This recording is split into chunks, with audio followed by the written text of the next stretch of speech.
Hi, everybody. Welcome to the event. We will wait 1 or 2 more minutes for more people to join. Stay tuned. We will start soon.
Okay, then we will start. So, hi, everyone. Thanks for coming and joining this event. I'm Juliana Soto. I'm part of the tech committee at ALPFA Boston, together with Carola Leiva and Sully Martinez. We are part of ALPFA.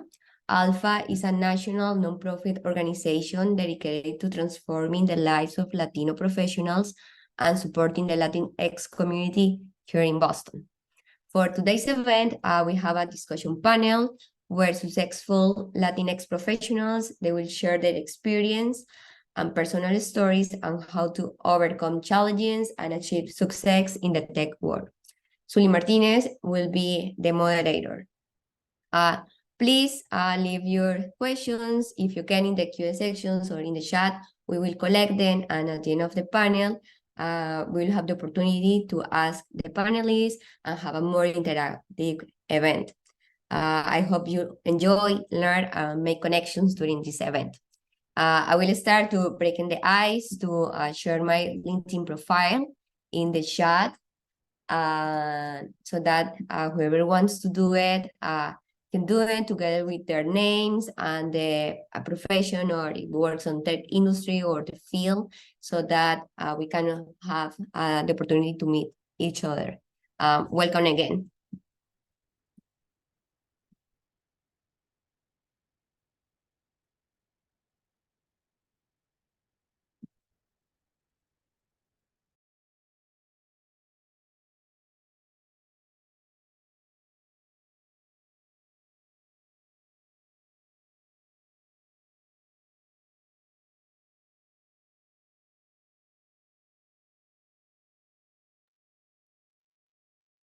Thank you, Juliana, for the introduction.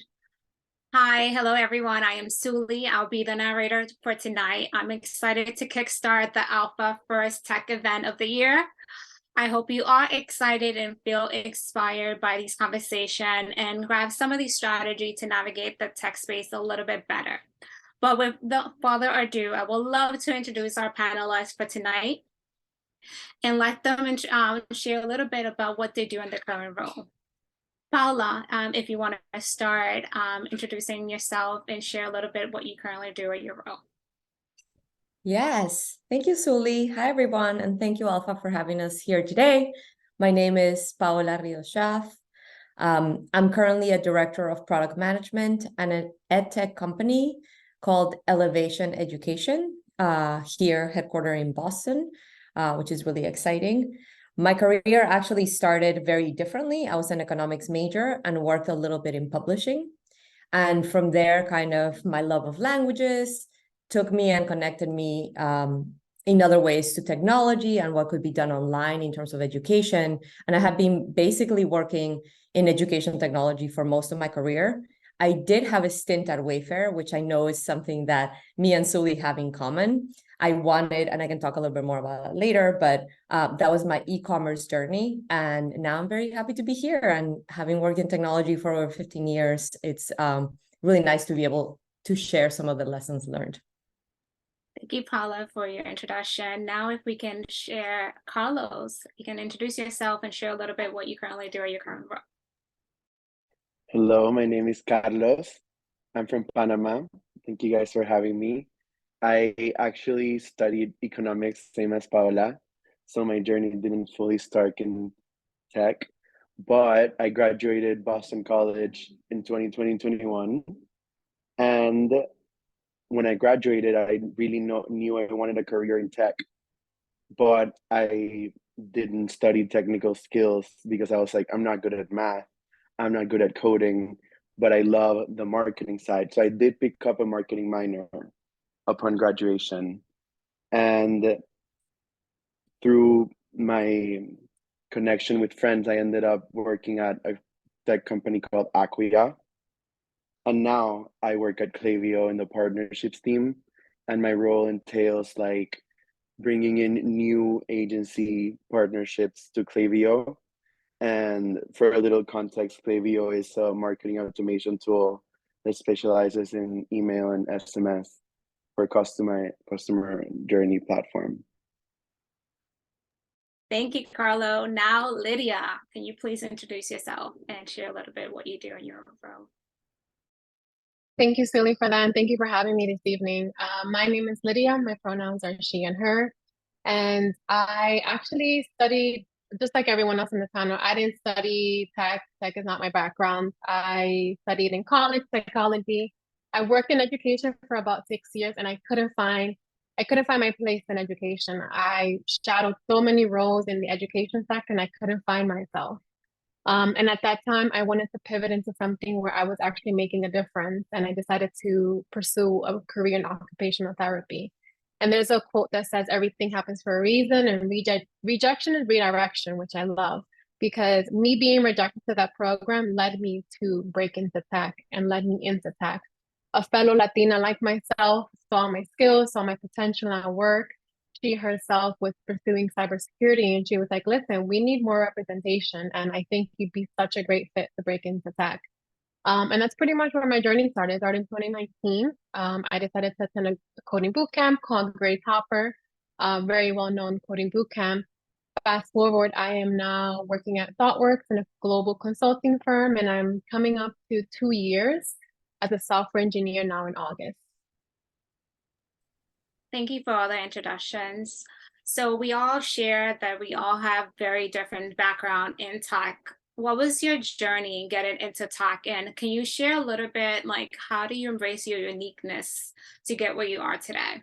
And whoever wants to start.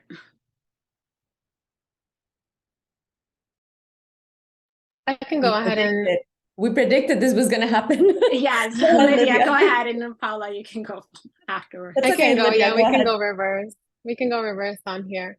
Yeah, I think for me, my journey, like I mentioned, it was a rejection that led to a redirection. I was very bummed out. I didn't have a plan B. I really thought that was going to be the career for me. And as I mentioned, a fellow Latina herself was like, hey, I see potential. I see the work you already do as is in the school, all the systems and procedures you've done. You're a very curious person, and I think you should pursue something within tech. You make such a huge difference. And one thing led to the other. I'm a very curious person. I went online. And as a fellow Afro-Latina, to me, representation is key to everything because that is what I represent. I came across a CNBC Millennial Money interview by Bicola the Dev, very well-known Black woman that pivoted into tech. And that was kind of my calling. Hearing her interview and hearing what she did her culture, her values, her transition into tech really spoke to me. I felt like she spoke to me. And I'm pretty sure she spoke to a lot of women back then. And that led me to want to make this difference. That led me to challenge myself. That led me to tell me, you know what, I can, if she can do it, I can do it. And I want to be able to lead that path for others and be that representation. And that's pretty much where I'm at now. And I share my passion for that and I advocate for others as well. I shared my entire journey on the internet. I have a personal brand called Poderosa Coding, where I share everything from start to end. I've cried on that page. I've shared my rejections. I've shared my job journey. I share scholarships and resources to continue to inspire other folks out there who are looking to make this transition. I love that. Thank you so much. We definitely need more allies, more people sharing their journey in tech. How about you, Paula? Lydia, that was super nice, and it's great to hear your journey. I would say that at the time that I started working, and at the time that I started working in technology, actually, I didn't see any role models, and I didn't have that kind of sense of inspiration. So it happened a little bit more happenstance or just bumping into many roads. But I like to say that my journey was, I needed to stay in the US. I didn't have a visa to stay. I was looking for a job after graduation. And even though I was passionate about economics and political science, which is what I studied, I realized that that was not going to be a possibility at the time that I graduated. And I landed in this publishing house that did specifically foreign language textbooks at the time. And it was a small startup, but they were willing to do my visa, which is like so big for so many Latinx. And there are two things that taught me now, especially looking in hindsight. One, languages is such a wonderful thing. The moment that you have languages, you have such a great ability to communicate in different ways. And that is part of what I consider some of that uniqueness that you asked about, Suli. I think like I grew up living in many places in Latin America, and coming to Boston was not really like something that I had planned to do. And I think my journey in tech has taught me that my background and culture is really important, even the older that I get and the more experience that I have. So what I like to say is like I found these weird connections between speaking a second language and understanding coding language and being able to talk to engineers, which I think helped me get into technology despite not having that background.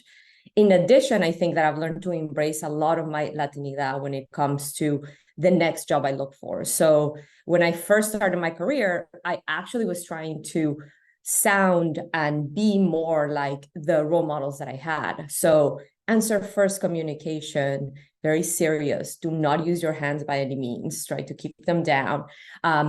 Really work on your accent so that it doesn't sound that Latino. And I have doubled down on the opposite direction in the past maybe 5 years, where I'm like, that's actually what makes me different, right? I'm gonna like tell you a whole really intricate story and hoping that you catch up with me at the end is not the style of a lot of leaders. But one of the things that I try to model is like, I'll model the things that are useful to me in my uniqueness, and I'll actually ditch the things that I think and believe create that inequity, right? That Lydia was talking about, create that sense that you don't play in that space because you don't talk like they do, you don't work like they do, you don't think like they do, and trying to break those barriers and trying to be a model for that, because now I'm old and I feel like I've earned that space, right?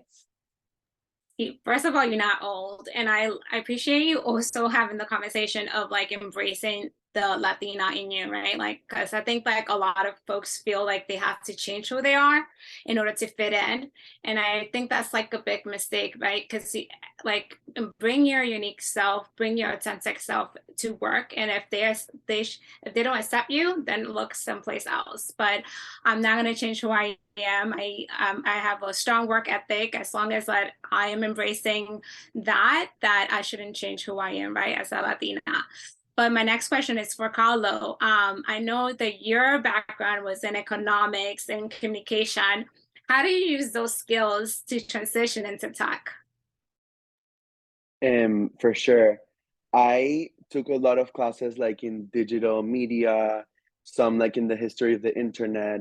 So like I was interested in like, even though I couldn't learn those technical skills because I wasn't gonna take on a engineering degree or like a computer science degree, I was acquiring soft skills like in communications with public speaking to help me get into tech. So when I was interviewing for companies, not all of them were tech. I was interviewing for some consultancies and some different industries. But what interested me about the company that my friend Bella introduced me to, Acquia, was that they gave me the Latin American market position. So I was able to speak to my own people, to people in Panama, to people in Colombia, and that made me embrace my uniqueness. And like I felt like I was working even back home in Panama because all my conversations and emails were in Spanish. So like that's where I started in tech, and I really enjoyed like helping Latin American countries getting into the transition of digitalizing their companies. Because being from Panama, I have noticed all my life that if I want something, I can't find it online. I have to go to the physical store to go get it. So like both companies that I've worked for, Acquia and Klaviyo, are in the e-commerce space and the digital transformation space of companies. So having started in Acquia and given that position of Latin American business development representative was like the greatest start for me, because like I was identified with my Latino background and I got a chance to work in tech.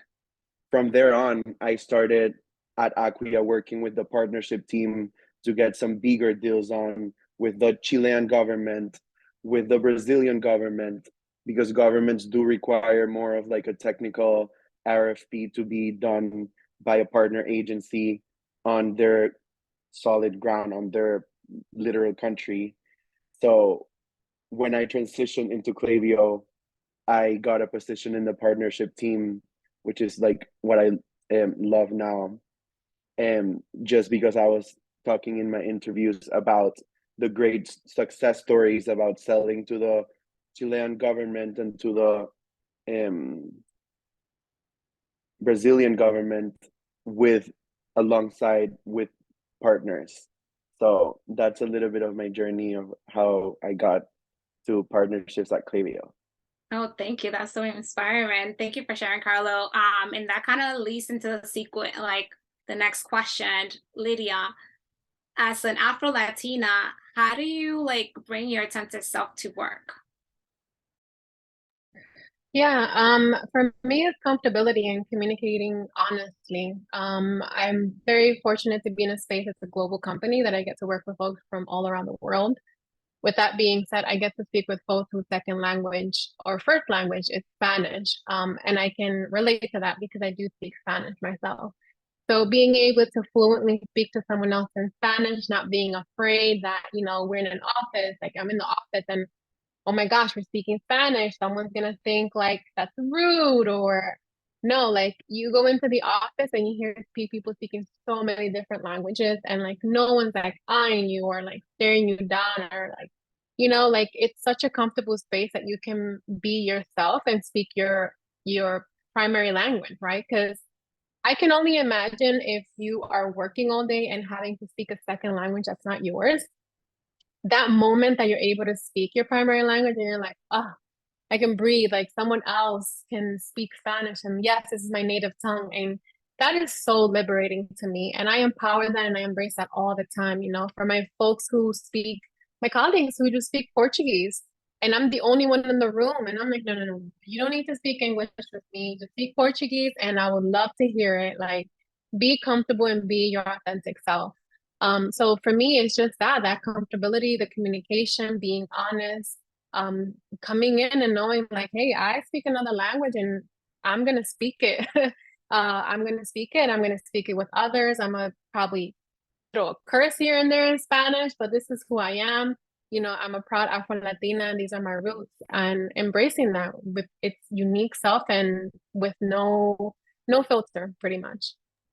And you feel like you always been this way, like embracing your authentic self at work?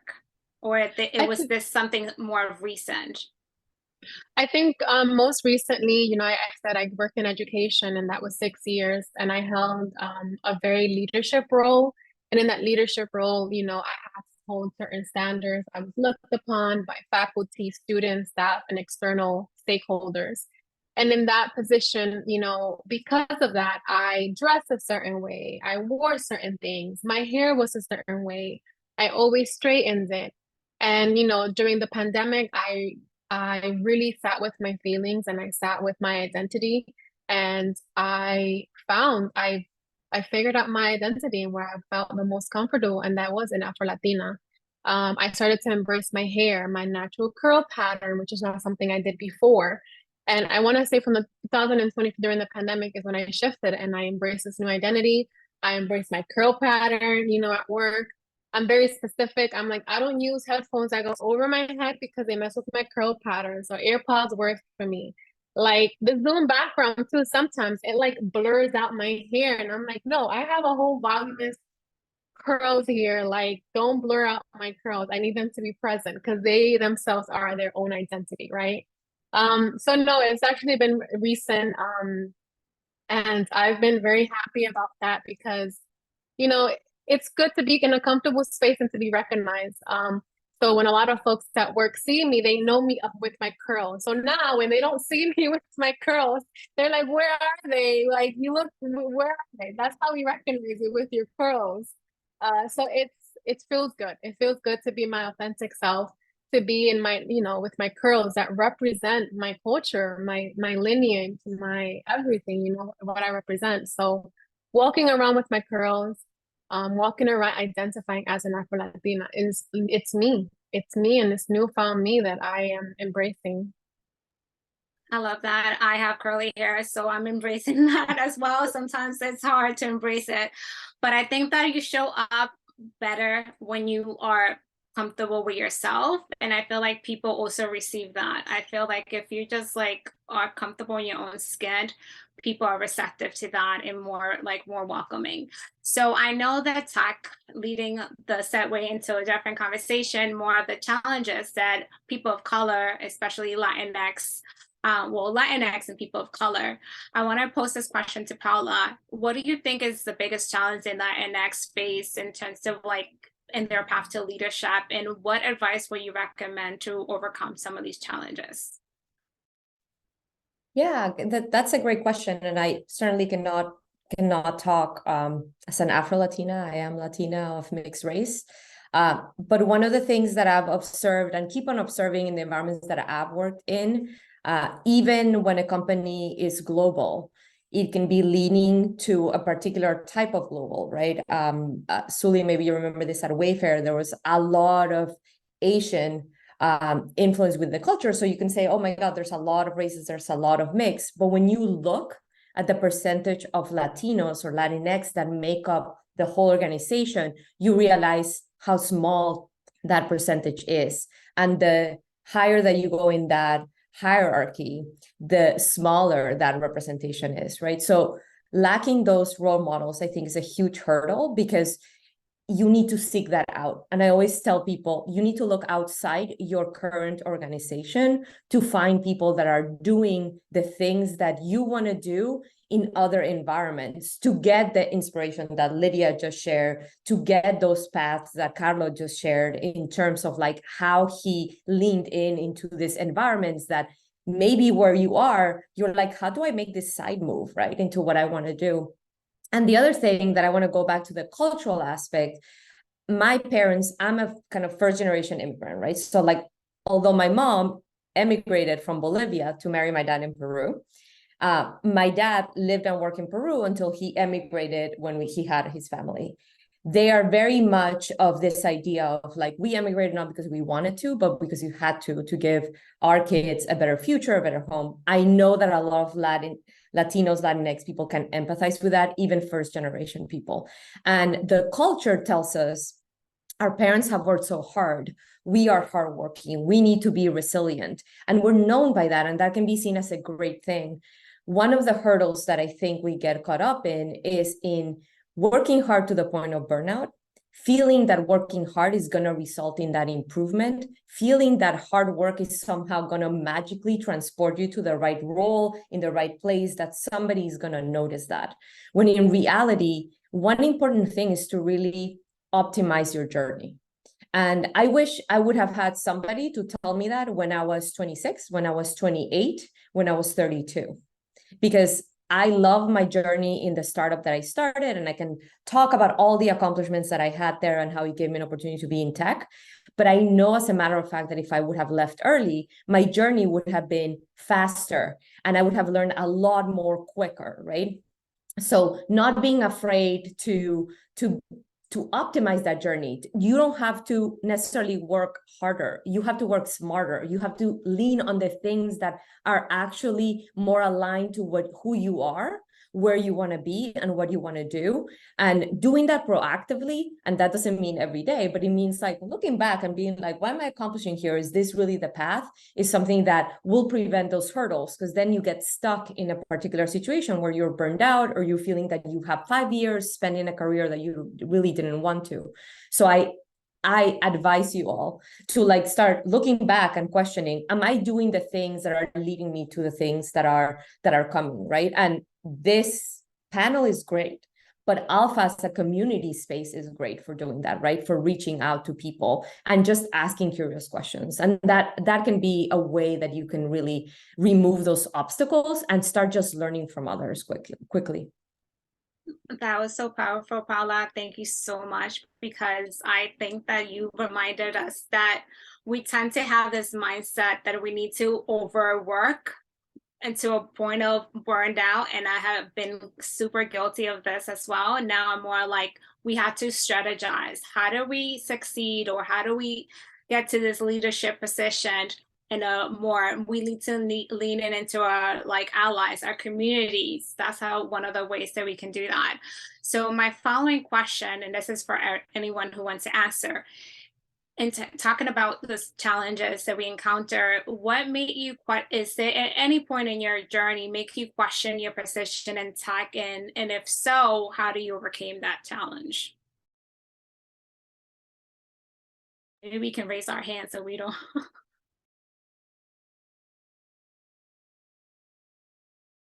Lydia.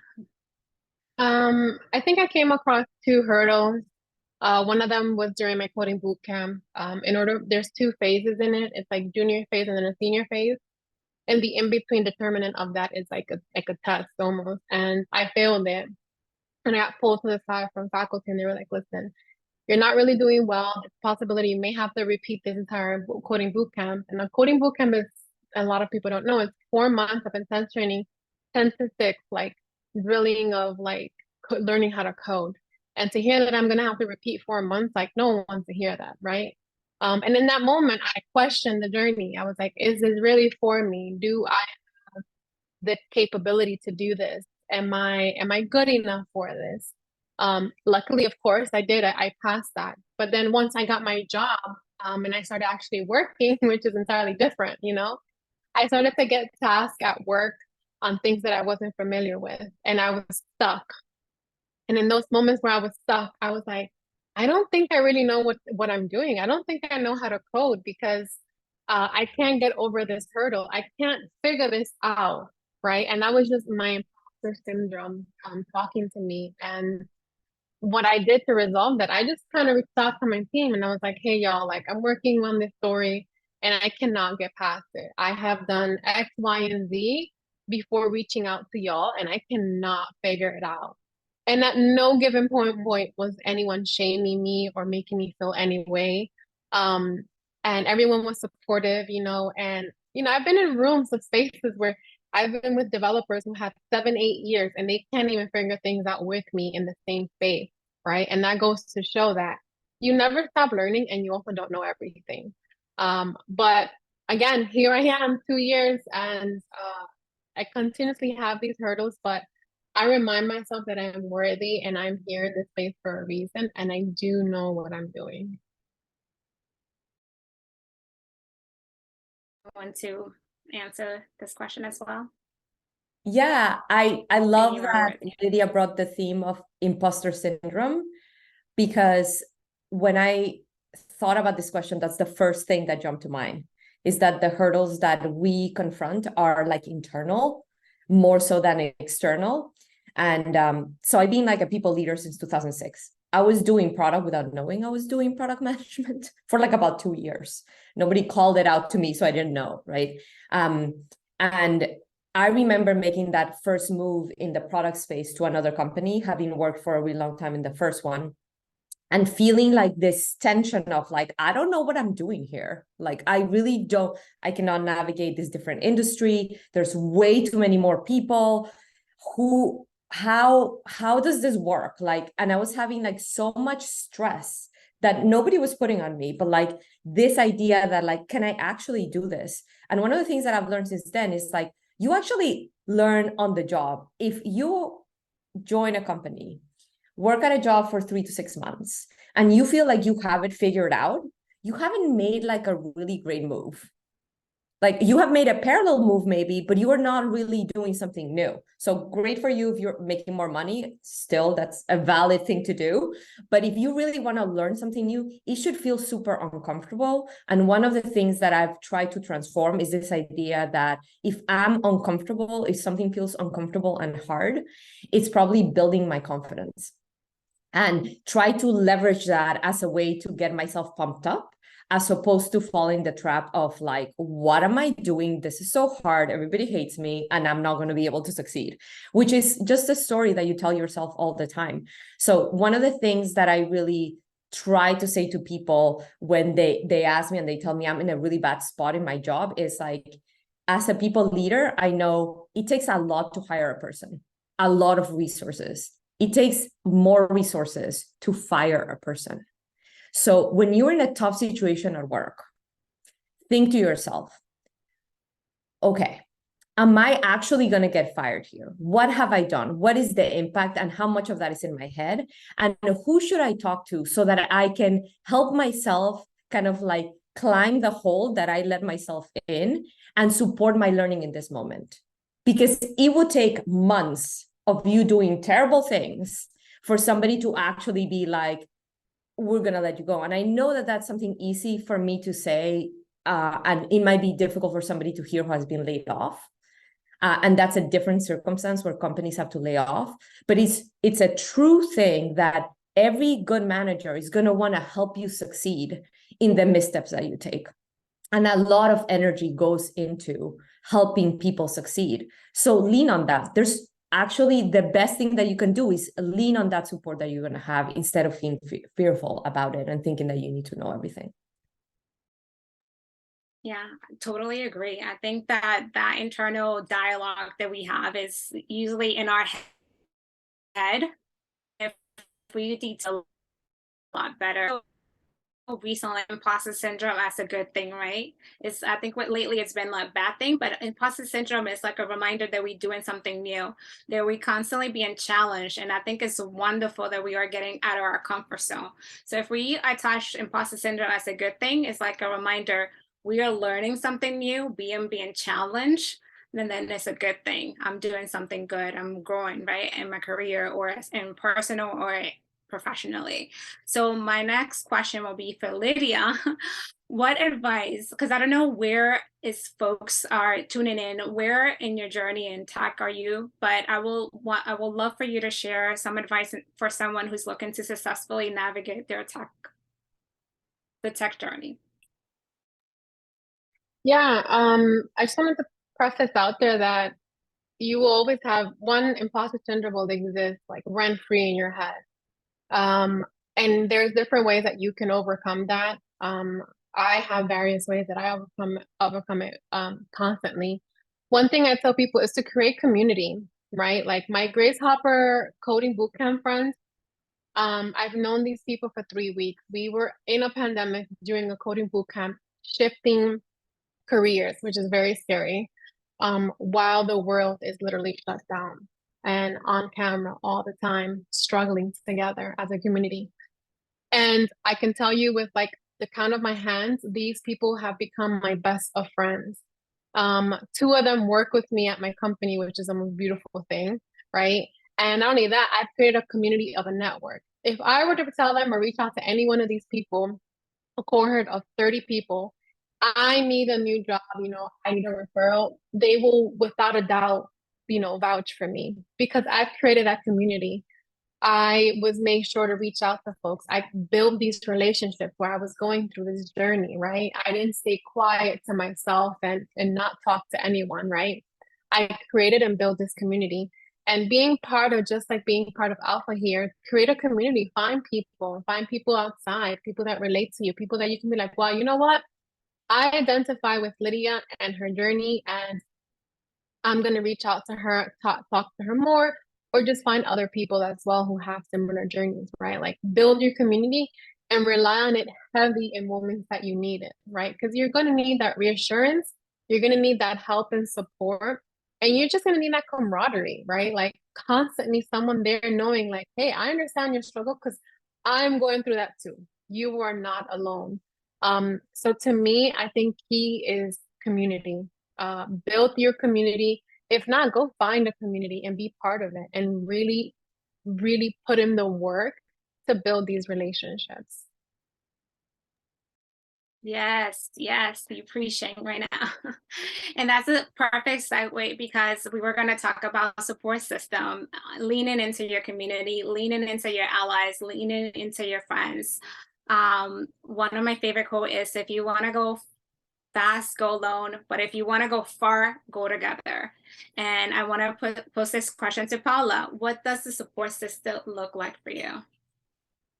I'll keep it short, and I would love for Carlos to join in because I know we skipped over his answer, and I can get really passionate and intense. Yes. So I will say, like, ditto to what Lydia said.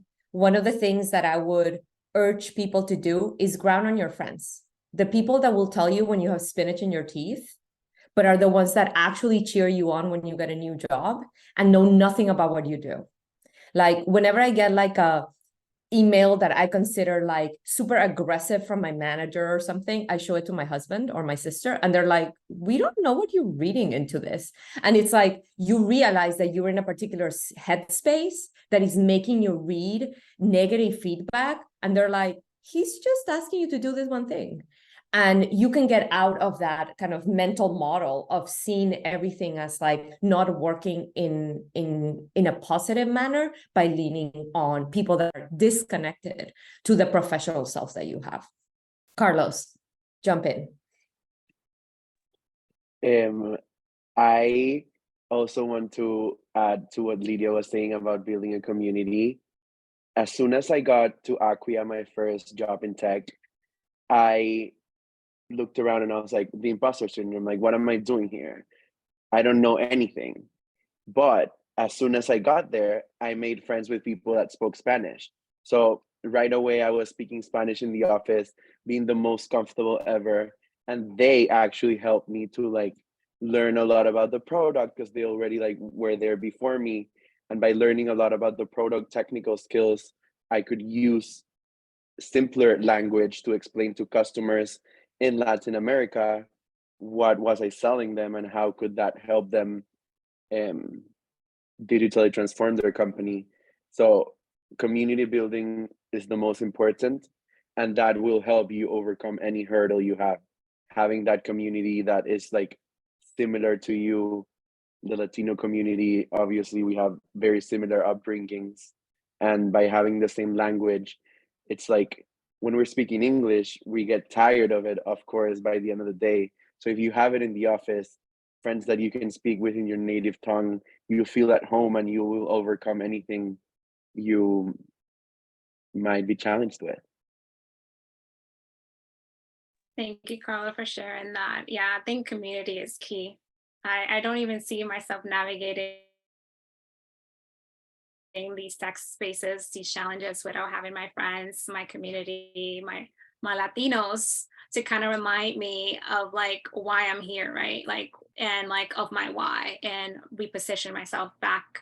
But Carlos, now that you started, I want to ask you this question. This is one of my favorite questions. If you can go back in time to your younger self, what will you have said to yourself? And at what point will you have said this to? That question is great. I'm still very young, So if we go back, I'm 24 years old, so I graduated college 2 years ago.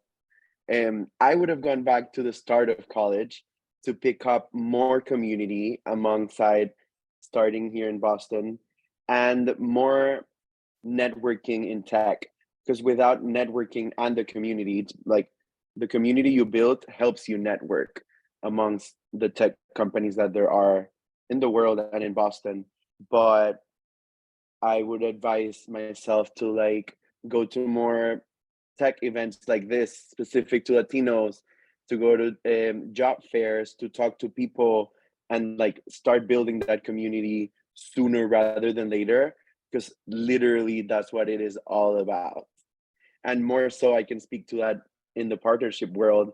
It is all about the connections and the people you know that are your community. So like, of course, I can lean a lot in the Boston College community in my network, but if I were to have built a tech specific community within that, that would have been amazing. But I didn't know, so that was the advice I would give myself. Would have been game over. Anyone else want to like add? Because I love this question. I think it could be for anyone. I don't know, Lydia or Paula want to add in before I go into the QA questions. I will say that in admiration of most people that I met in my community. So my community is now ALPFA, which I'm super excited about. But I've been working with the community of Latinas in tech that has given me a lot of opportunities that is focused on women and women in technology. Also with a WIP, women in product, because that's kind of my profession, and Techeria. And what I see there when I meet young people like Carlos, when I meet people that are starting the career, mid-career, is this super sharpness around my work is not my life and it's not my identity. And therefore, everything that I do outside work has kind of this balance value, which is something that I didn't have when I was growing up. You know, like work was everything. That was my identity. This is where I was going. And I really have actually appreciated learning and looking back and saying, oh, I can see all the things that I did wrong. This new generation has it going on. And I really try to lean on what they tell me also that they're doing to really understand like where things are at. And I believe exactly what Lydia and Carlos said about building that community is essential. Definitely. Thank you, everyone. I'm going to go into the QA questions. I have one coming from Anna. It's pretty long, but I'm going to try to summarize it. I have chosen my next step after getting my MBA, and the company that have reached out to me has no people of color, and I will be in the diversity and also have a commission-based job. I'm one of the last step. I am in the last step of the interview process. How do I tell not be what I self?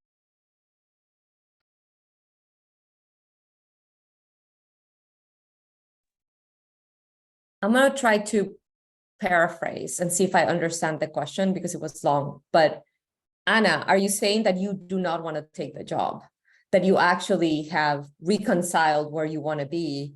And now, even though you're in the very last step and you feel you're probably going to get an offer, you want to step back? Or is it more about you not wanting to be kind of the diversity token, right? Which I think many of us can relate to and have been at some point. I would love to get that clarification because otherwise it's a little tough to answer. So while we wait, I think she's posting the question right now. I don't want to take the commission job or be in the diversity or be the token, basically. I mean, I will tell you, I think you have the answer. And I will just set that as an example of, I got my last job a year and a half ago. I was about 4 months looking for a job. I had 3 offers, and one of them, despite the fact that it was more money, I actually said no to. And it was so hard for me, so tough to look at the numbers, to look at the offer and have this weird feeling of like, I don't want to do this. And, you know, it like made no sense logically, it made no sense. And then I talked to a friend who works in tech, but not within the industry. And she told me, it's like, you need to go with your gut, because it's not gut. It's something that maybe you cannot articulate has already told you there's too many red flags. And there is no shame in even accepting an offer and then backing away from it. I think it's super important that every human being knows that, yes, it's a lot of work for you, it's a lot of work for the company, and you took a lot of time from a lot of people, but not to feel guilty about making a stop. If there's another job or opportunity within the place that you've interviewed that might be a better fit, I would also be super explicit and direct about it. Good answer. Yeah, I think you rather be at a place that you are happy versus not a place that you're happy. So the next question will be, how have you had your, how have allies help you in your journey? That will be the following question.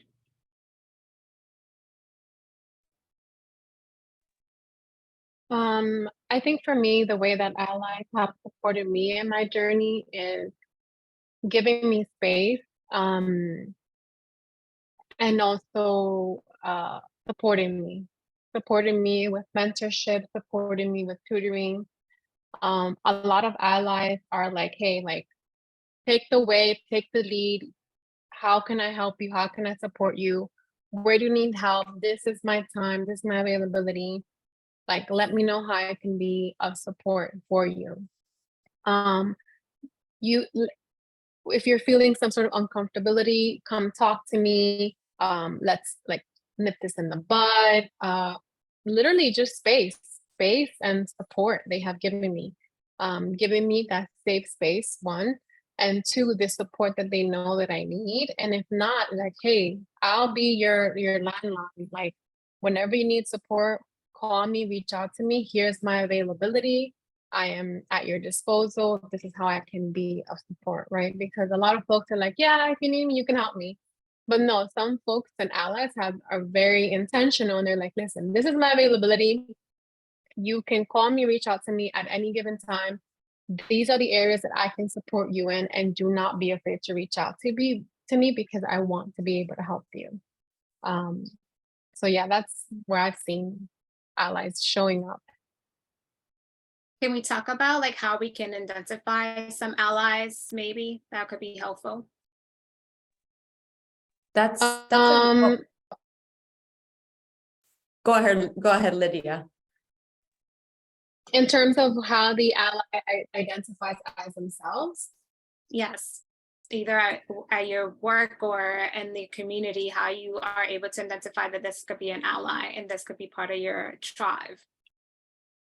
Well, the person themselves identifies that, and they come to the space and they acknowledge, like, I know the hardships that you are going through and the representation that lacks as an Afro-Latina in tech, right? It's like, one, you're an Afro-Latina, and two, like, there's not that much space, and you're also a woman, right? So I understand those hardships, and as an ally, I want to be able to support, and I also want to be able to, I'm going to be intentional about it, because I am here to support you, and I understand the inequities that's happening. And they lay that out, right? It's not like I go look for them or find them. Like, they reach out to me at work or in conversation. They're like, listen, I know what it is. I'm fully aware, and I'm going to do my work as an ally, and I'm going to be intentional, and this is how I'm going to show up for you, right? So for me, I think like, wow, that's like, first of all, that thank you. And thank you for giving me this safe space as well, right? Where I know I can reach out to you, and I know how you're going to support me. Thank you. I wanted to add that sometimes it's not that obvious, and that actually they might be allies without them themselves knowing how they can serve you best. So some of the things that I find really useful, that somebody who was she was a manager of mine at some point and has told me to look out for, are things like, if we're in a room having a discussion and you're trying to give your point of view, and somebody else repeats the same thing that you said, but then they get praised for the idea, it is the person that says, wait, but she said that first. That's an ally right there. The person that goes, hey, Carlos, you haven't spoken. So I make myself aware of when in meetings, right? You haven't spoken. I took a little bit more space than I should. That's an ally. The person that is having a meeting and says, wait, Lydia is not here. Why is she not here? Like, this is her domain. Like, we need to bring her into this room. And like, so be in alert for those people within your organizations that are saying your name in spaces and that are pointing at you, because that can feel intimidating sometimes for introverts. It can feel like, why are they calling on me? I don't want to say anything. But what sometimes that's hinting at is like, we actually want to hear from you, right? And it's okay to say, oh, I don't have anything to add, but know that that's happening, and that then you can approach that conversation that Lydia is talking about, which is like, hey, Carlos, thank you so much for bringing up my name. I really do appreciate, I want to talk to you about all these things that are really hard for me. And I want to get your point of view, especially if those people are in higher positions than you are currently. That is super important. They become sponsors. And that has been my experience in a world where most of the people that I had to look up to were men, and usually not of my racial background or cultural background. You brought a good point, Paula, and thank you so much for bringing that up, because sometimes we are being called to speak at a meeting and we feel uncomfortable. Why are we being put up on the spot? But they are doing it because they want us to take space, or they notice our talent and somehow we are being silent. So I think it's a good reminder that if someone is calling you out, is that could be an ally, and they're doing it because they want you to take space. And sometimes it's uncomfortable for us to speak up. I'm an introvert myself, so I know very well that. I'm gonna check the QA. If not, I will be asking some of my own questions. In the meantime, I do want to ask about like what motivates you to do the work that you do in tech or in general.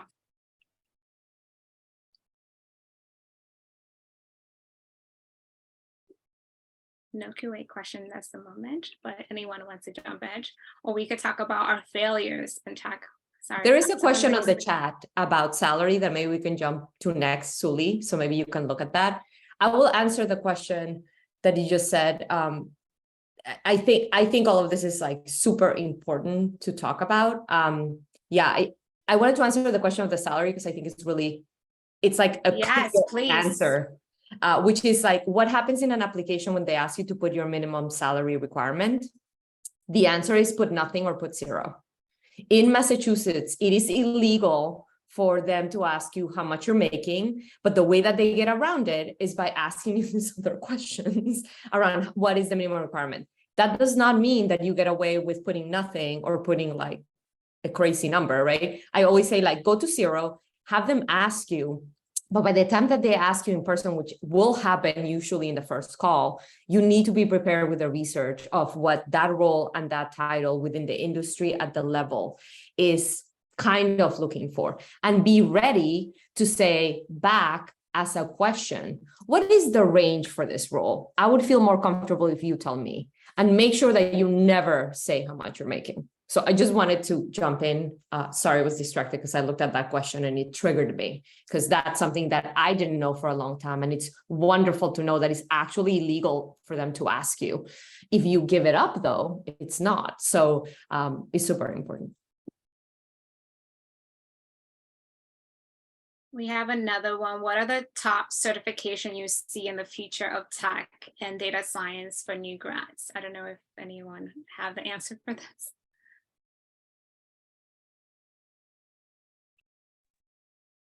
I can only speak to product management. So one of the things that I would say is that there's a lot of interest in data analytics, machine learning, certifications, and also a product management certificate. And the reason is all these areas are relatively new, especially in being put in a curriculum. So I think with the upheaval of AI and how it's like getting really invested, if you're interested in that, go for it. What I will warn you is, if you're like me and love the mission-driven work that happens in education, do not believe that just because you get a certificate, the job is going to include an AI component. I think that that's a really misguided thought. You should actually get certified in the areas where you're passionate about. You believe this is going to add to the work and the interest that you have. If you really want to work in data science, you're probably going to end up working in data science because you're going to carve that path. But thinking that if I get an AI certification, I'm going to be able to like jump right in there, it's actually kind of tricky because it really is a combination of where the company is, what industry it is, where in their journey as a company they are as well. Startup will be very different from established company that is trying to start something really big. In AI, actually, startups have an advantage there, right? So last question would be, what final advice would you give someone who's starting their career in tech or transitioning into tech right now?